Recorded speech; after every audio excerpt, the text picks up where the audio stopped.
ಜಗತಿ ಜಗತಿ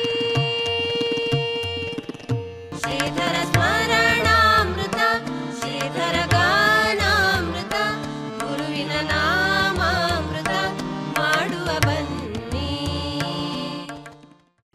ಹಾಗೆ ಚಿತ್ರಮೂಲಕ್ಕೆ ತಪಸ್ಸಿಗೆ ಹೋಗ್ತಾರೆ. ಯಾವುದೇ ಆಹಾರವನ್ನು ತೆಗೆದುಕೊಂಡು ಹೋಗೋದಿಲ್ಲ. ಒಂದು ದಿವಸ ಕಳೆದ ಕ್ಷಣದಲ್ಲಿ ಕೇರಳದ ಕಡೆಯಿಂದ ಒಬ್ಬರು ಭಕ್ತರು ಬರ್ತಾರೆ.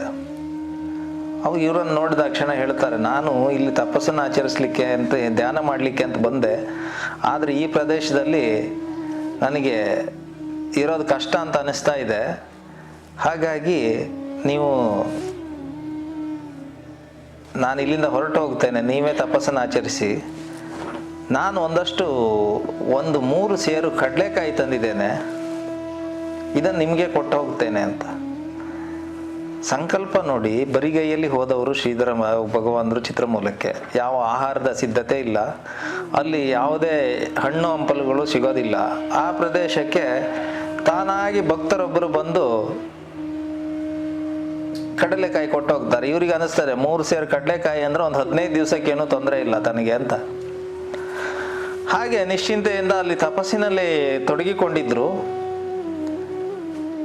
ಆದರೆ 3-4 ದಿನಗಳು ಕಳೆದಾಗ ಇವ್ರಿಗೆ ಅನಿಸ್ತದೆ, ಸಂಪೆಕಟ್ಟೆ ಗುರುಗಳು ಯಾಕೋ ತನ್ನ ತನ್ನನ್ನು ನೆನಪು ಮಾಡಿಕೊಳ್ತಾ ಇದ್ದಾರೆ, ಹಾಗಾಗಿ ಸಂಪೆಕಟ್ಟೆಗೆ ಹೋಗಬೇಕು ಅಂತ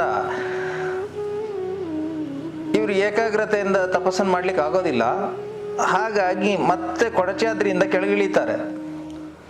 ನೇರವಾಗಿ ಸಂಪೆಕಟ್ಟೆ ಮಠಕ್ಕೆ ಬಂದರೆ ಸಂಪೆಕಟ್ಟೆಯ ಗುರುಗಳು ನಿರಶನದಲ್ಲಿ ಕೂತಿದ್ರಂತೆ. ಅನ್ನಾಹಾರವನ್ನು ತರದು ಶ್ರೀಧರರು ಬರುವವರೆಗೆ ನಾನು ಊಟ ಮಾಡೋದಿಲ್ಲ, ಭಿಕ್ಷೆ ಸ್ವೀಕಾರ ಮಾಡೋದಿಲ್ಲ ಅಂತ ನಿರಶನದಲ್ಲಿ ಕುಳಿತಿದ್ರಂತೆ. ಯಾಕೆ, ಏನಾಯಿತು ಅಂತ ಕೇಳಿದರೆ, ಇಲ್ಲ ನಿಮ್ಮನ್ನು ಕಾಣಬೇಕು ಅಂತ ಬಹಳ ಅನಿಸ್ತಾ ಉಂಟು, ನಾನು ಸಂಚಾರಕ್ಕೆ ಹೋಗಬೇಕು ಅಂತ ಯೋಚನೆ ಮಾಡ್ತಾ ಇದ್ದೇನೆ, ಹಾಗಾಗಿ ನೀವು ಜೊತೆಗೆ ಬರಬೇಕು, ನಿಮ್ಮೊಂದಿಗೆ ಹೋಗಬೇಕು ಅಂತ ನಾನು ಯೋಚನೆ ಮಾಡಿದ್ದೇನೆ, ನೀವು ಬರಲೇಬೇಕು ಅಂತ ಒತ್ತಾಯ ಮಾಡಿದ್ರಂತೆ.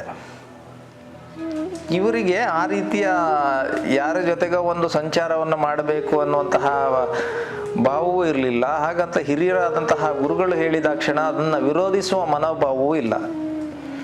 ನೀವು ಯಾರಾದರೂ ಶಿಷ್ಯರನ್ನು ಒಡಗೂಡ್ಕೊಂಡು ಹೋಗ್ಬೋದಲ್ಲ ಅಂತ ಹೇಳಿದರೆ, ಇಲ್ಲ ನೀವು ಜೊತೆಗೆ ಬರಲೇಬೇಕು ಅಂತ ಹೇಳಿದ್ರಂತೆ.